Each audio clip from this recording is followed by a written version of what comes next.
سہیل آفریدی نے جب سے وزارت اعلیٰ پختونخوا کا منصب سنبھالا ہے تو ایک تو روٹین کا شور مچانا ہے، جو ان کی پارٹی کا کلچر ہے اس کو تو آپ سائڈ پہ کر دیں، لیکن تین اشارے ایسے ہیں جن کو مثبت کہا جا سکتا ہے۔ پہلی بات یہ کہ اس نے یہ کہا کہ افغانستان سے کسی بھی جھگڑے کی صورت میں وہ کھل کر پاکستان کی فوج اور ریاست کے ساتھ کھڑا ہوگا اور افغانستان سے کسی طرح کے حملے کو برداشت نہیں کیا جائے گا۔ دوسری جو حوصلہ افزا بات ہے وہ یہ ہے کہ اس نے عمران خان سے ملاقات کو اپنی واحد ضد نہیں بنایا، بلکہ اب تازہ بیان یہ ہے کہ اگر ملاقات نہ ہو سکی بانی پی ٹی آئی سے تو پھر وہ مشاورت سے کابینہ بنائے گا۔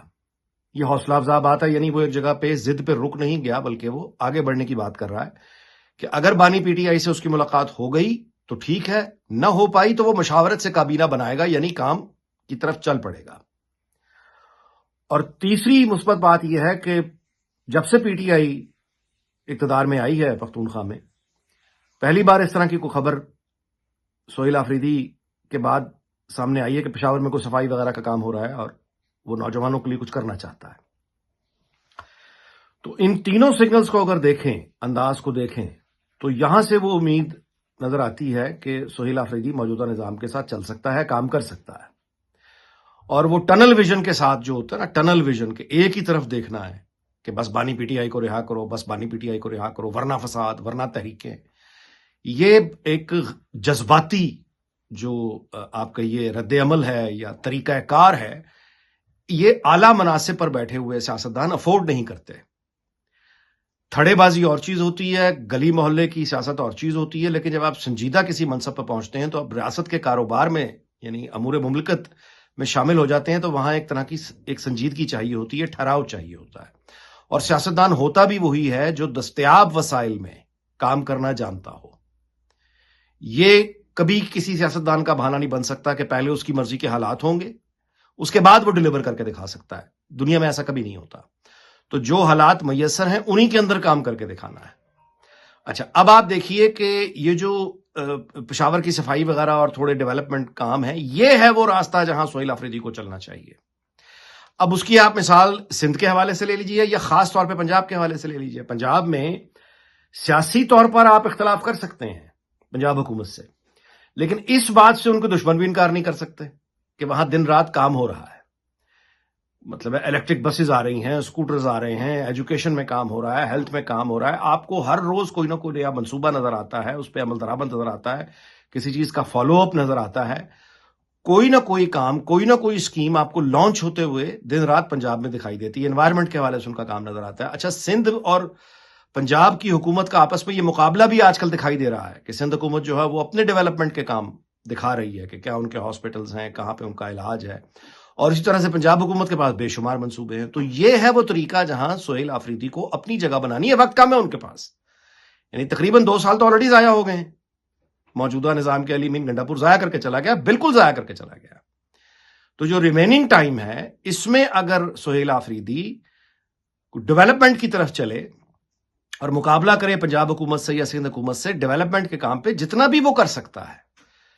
یعنی وہاں کے نوجوانوں کے لیے صحت مند تفریح کے حوالے سے وہ کیا کر سکتا ہے، صحت کو بہتر کرنے کے حوالے سے کیا کر سکتا ہے، امن و امان کی صورتحال کو بہتر بنانے کے لیے وفاق کے ساتھ اور اسٹیبلشمنٹ کے ساتھ وہ مل کر کون سے ایسے سٹیپس لے سکتا ہے جس میں سب کا بھلا ہے، یعنی جس میں سب کی خیر ہے۔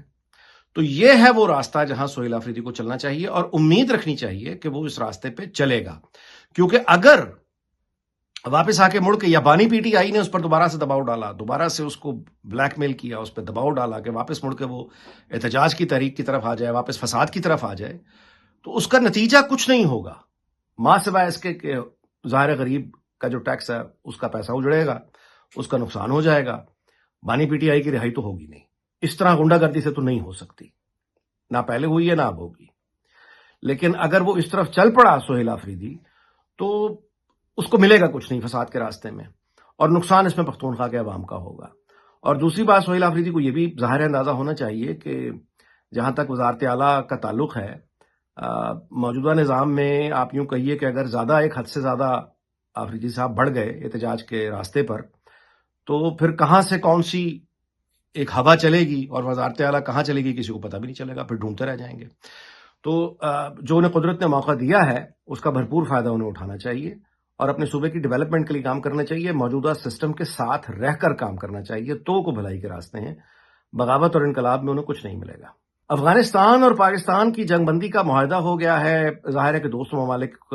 نے اس پہ خوشی کا اظہار بھی کیا ہے، لیکن وہ جو لیٹر ایشو ہے وہ قطر کی جانب سے ہو یا سعودی عرب کی جانب سے ہو، افغان حکومت نے اب وہ ایک نئی مصیبت ڈال کے بیٹھ گئے ہیں کہ ڈیورنڈ لائن کو جو ہے وہ سرحد نہیں کہنا پاکستان اور افغانستان کے بیچ میں. یہ ایک بہت ہی بچکانہ ضد ہے جس کا نہ کوئی تاریخ سے تعلق ہے نہ حقائق سے تعلق ہے، اور یہ بالکل ہی جذباتی پن ہے جو افغان طالبان کر رہے ہیں. اور میرا یہ خیال ہے کہ اب جب افغانستان کے ساتھ ہم ایک یعنی اب چونکہ فورسز کا استعمال ہو چکا ہے، حملے بھی ہو چکے ہیں، اور یہ تعاون اپنی جگہ، میرا خیال ہے کہ پاکستان کو اب ایک قدم آگے بڑھ کے یہ ڈیورنڈ لائن کا مسئلہ بھی اب حل کر لینا چاہیے. اور تاریخ یہ بتا رہی ہے کہ یہ مذاکرات سے نہیں ہوگا. اس کے لیے پاکستان کو پھر سختی کرنی پڑے گی. اور میں سوشل میڈیا پہ کسی کا کامنٹ پڑھ رہا تھا جو مجھے پسند آیا، وہ یہ ہے کہ جو دعویٰ افغانستان کے طالبان پاکستان پر لے کے بیٹھے ہیں، یا افغان کچھ جو اس طرح کے دعویٰ لے کے بیٹھے ہیں پاکستان کے علاقوں پر، پاکستان کو الٹا دعویٰ کرنا چاہیے. اور دعویٰ یہ کرنا چاہیے کہ افغانستان کے ساتھ جو ملحقہ علاقے ہیں، پشتو سپیکنگ جتنی بھی پشتون بیلٹ ہے، اس پہ پاکستان کا حق ہے. پھر ہم پختونخوا کو وہاں تک لے جانے کی بات کیوں نہیں کرتے؟ اگر یعنی جو ڈیورنڈ لائن جس کو ایک بین الاقوامی سرحد پاکستان تسلیم کرتا ہے، اس کا احترام کرتا ہے، اگر دوسرا ملک اس کا احترام نہیں کر رہا تو یہ کس کتاب میں لکھا ہے کہ افغانستان کی سرحد ہی آگے جائے گی؟ پاکستان کی سرحد ادھر کیوں نہیں جا سکتی؟ یعنی پھر پاکستان بھی دعویٰ کر لے پشتون علاقوں کا کہ یہ پاکستان کا حق ہے.